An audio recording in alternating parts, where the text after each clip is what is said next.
जबकि अनुसूचित जाति व जनजाति समुदाय के लोगों का वर्गीकरण का एकमात्र मूलभूत आधार सामाजिक गैर बराबरी अर्थात छूत पात रहा है। ऐतिहासिक तौर पर सामाजिक गैर बराबरी की वजह से ही आरक्षण दिया गया है, तो ऐसे में जाति के आधार पर प्रताड़ना झेलने वाले समुदाय के बीच आरक्षण का बंटवारा करना ये पूर्ण रूप से अनुचित, असंवैधानिक व गलत है, क्योंकि दलितों व आदिवासियों के लिए आरक्षण का उद्देश्य जात पात व छुआछूत की बुराइयों को दूर करना था। साथ ही दिनांक 1 अगस्त 2024 के माननीय सुप्रीम कोर्ट के निर्णय अनुसार अब राज्य सरकारें अनुसूचित जाति व जनजाति का उप वर्गीकरण कर सकते हैं, जो कि असंवैधानिक है एवं उचित नहीं है। इतना ही नहीं बल्कि अनुसूचित जाति एवं जनजाति समुदाय का उप वर्गीकरण, जिसे माननीय सुप्रीम कोर्ट ने अनुमति दे दी है, इसे अब राजनीतिक दलों द्वारा राजनीतिक हथियार के रूप में उपयोग किया जाएगा। जहां एक तरफ राजनीतिक दल अपने राजनीतिक उद्देश्यों को पूरा करने के लिए कुछ अनुसूचित जाति व जनजाति वर्गों को हाशिए पर धकेल देंगे और उनके लिए पक्षपात का माहौल बनाकर अपना उद्देश्य पूरा करेंगे, तो वहीं दूसरी तरफ अनुसूचित जाति एवं जनजाति के इस उप वर्गीकरण के कारण काफी पद रिक्त रह जाएंगे और आगे चलकर फिर उन पदों के अनारक्षित श्रेणी में तब्दीली हो जाने की प्रबल संभावनाएं होंगी। अतः जिस मुख्य उद्देश्य के लिए परम पूज्य बाबा साहब डॉक्टर भीमराव अम्बेडकर ने संविधान के तहत अनुसूचित जाति एवं जनजाति वर्ग को आरक्षण दिया था, उसे अब एक प्रकार से प्रभावहीन बना दिया जाएगा, अर्थात खत्म कर दिया जाएगा। वैसे भी खासकर बीजेपी, कांग्रेस व समाजवादी पार्टी आदि हमेशा से ही एसटी वर्गों को मिल रहे आरक्षण के विरुद्ध रहे हैं और इसलिए इनके वकीलों ने उप वर्गीकरण की काफी जोरदारी से कोर्ट के सामने अपनी दलीलें भी रखी हैं और इसे खत्म करने की सिफारिश में ये पार्टियां हमेशा प्रयासरत रहती हैं। समाजवादी पार्टी ने तो संसद के भीतर ही पदोन्नति में आरक्षण संबंधी बिल को ही बीजेपी और कांग्रेस की मिली भगत से फाड़ दिया था, जिसे आज तक केंद्र सरकार संसद में दोबारा नहीं ला सकी है, जिसकी वजह से माननीय सुप्रीम कोर्ट के नागराज के निर्णय एससी व एसटी कर्मचारियों को पदोन्नति में आरक्षण संबंधी लाभ से वंचित रहना पड़ रहा है तथा अब इसी प्रकार से इस नए निर्णय दिनांक 1 अगस्त 2024 के तहत अंत में हमेशा के लिए ही इन वर्गों को आरक्षण से वंचित होगा और इससे फिर बीजेपी, कांग्रेस व समाजवादी पार्टी आदि को आरक्षण खत्म करने के लिए इन्हें संविधान बदलने की भी जरूरत नहीं पड़ेगी। और यही कारण है कि इन पार्टियों ने केंद्र सरकार व राज्य सरकारों की तरफ से उचित पैरवी भी नहीं की है और काफी कुछ उप वर्गीकरण के पक्ष में दलीलें रखी हैं, जिससे कि मौजूदा चल रहे आरक्षण के विरुद्ध निर्णय आए। और एनडीए व इंडिया अलायंस की सभी पार्टियों की नीयत ठीक होती और वो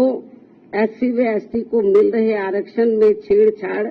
आदि करके उसे खत्म नहीं करना चाहते, तो फिर मेरी इन सभी पार्टियों से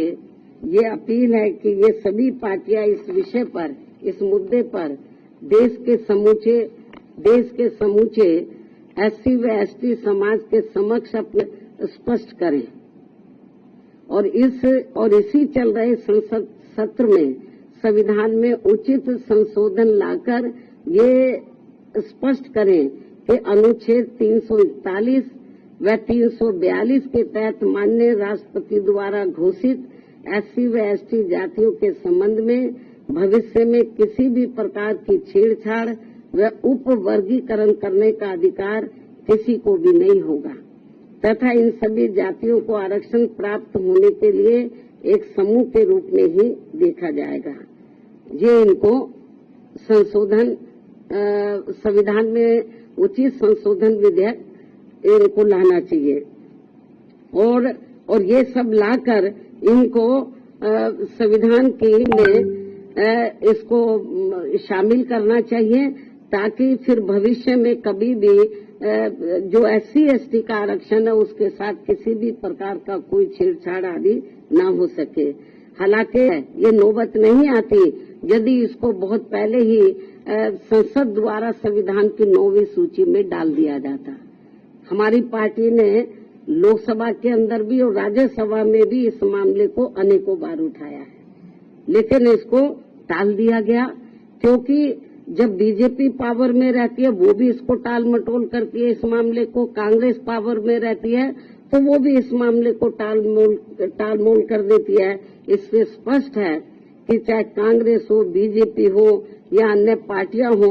उनकी वीकर सेक्शन के मामले में, खासकर दलितों व आदिवासियों के मामले में अभी इनकी जातिवादी सोच बदली नहीं है। मुझे नहीं लगता है कि ऐसा कुछ ये पार्टियां कर पाएंगी। इसके साथ साथ मेरी इस देश के सभी अनुसूचित जाति व अनुसूचित जनजाति वर्गों के लोगों से ये खास अपील भी है कि इस समय इस निर्णय से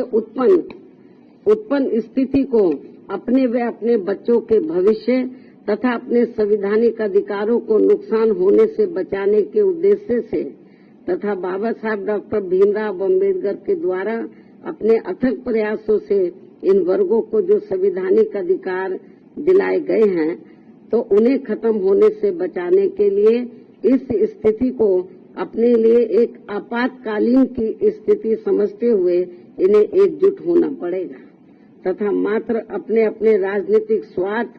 व दबाव से प्रेरित न होकर यहाँ सभी राजनीतिक पार्टियों के ऊपर दबाव डालकर उचित संवैधानिक संशोधन लाने के लिए मजबूर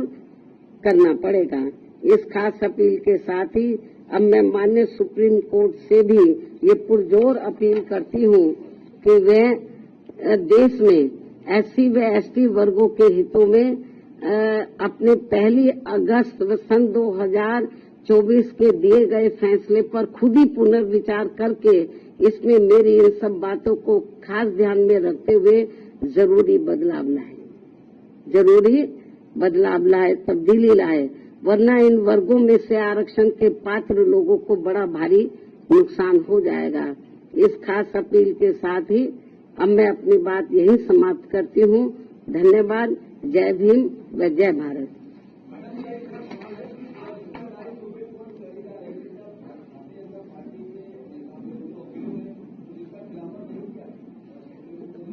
नहीं, उसका खिलाफत इन्होंने नहीं किया। वो पूरा उन्होंने तो बल्कि इस मामले में वो ऐसी दलीलें रखते रहे कि जिससे माननीय सुप्रीम कोर्ट को ये फैसला देने में उनको और मदद मिल गई। चाहे तो कांग्रेस की ओर से वकील खड़े हुए हो या सरकार की ओर से खड़े हुए हो, इन्होंने एक प्रकार से माननीय सुप्रीम कोर्ट की मदद ही की है इस मामले में। तो इससे जाहिर हो जाता है कि इनकी इंटेंशन सही नहीं है और ये लोग SC और ST को जो रिजर्वेशन मिल रहा है इसको सीधा खुद ना खत्म करके माननीय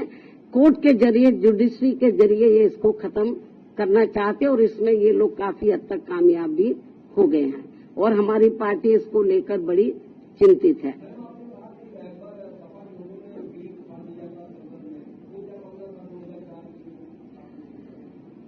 जो SC ST का पदोन्नति में जो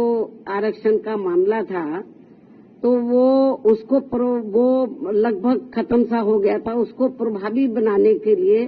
हमारी पार्टी ने उस समय सेंटर में कांग्रेस की सरकार थी, उनके ऊपर दबाव बनाया कि आप इसमें संशोधन विधेयक लाइए और पदोन्नति में आरक्षण को पुनः प्रभावशाली बनाया जाए। जब ये बिल लाया गया तो कांग्रेस नहीं चाहती थी कि SC ST वर्गों के कर्मचारियों को पदोन्नति में आरक्षण का लाभ मिले। तो कांग्रेस उस समय पावर में थी, तो कांग्रेस और बीजेपी खुद ना आगे आकर उन्होंने समाजवादी पार्टी के जो सांसद हैं उनको आगे किया और उनकी मिली भगत से उन्होंने इस बिल को फाड़ा और इस बिल को पास नहीं होने दिया और अभी तक ये बिल पास नहीं हुआ है।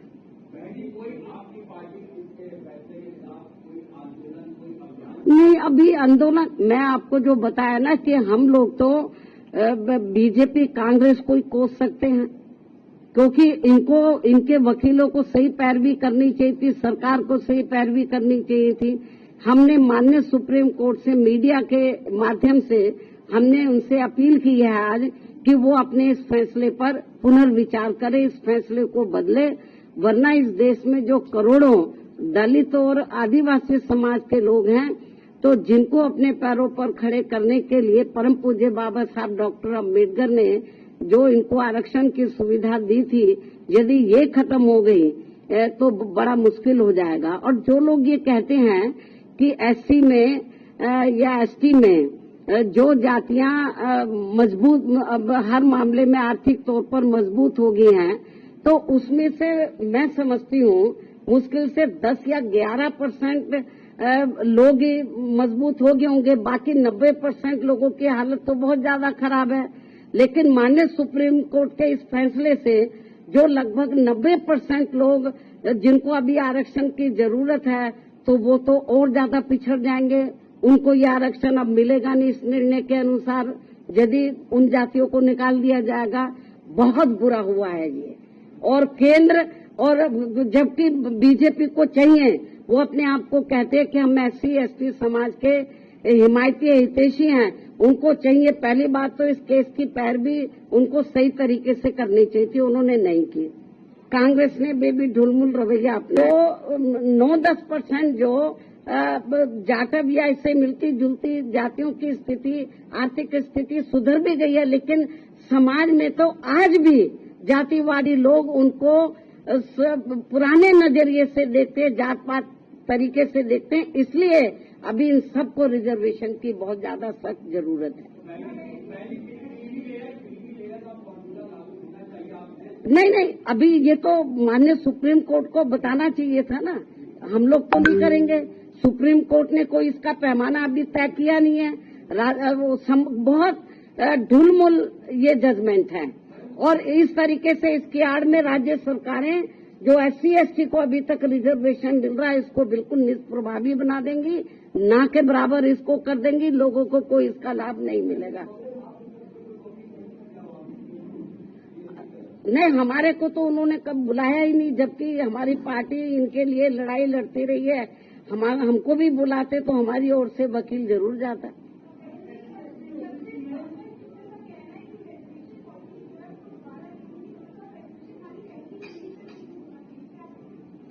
भाई मैं आपको बताया कि ठीक है, आप आर्थिक नहीं, जो एससी एसटी के लोग हैं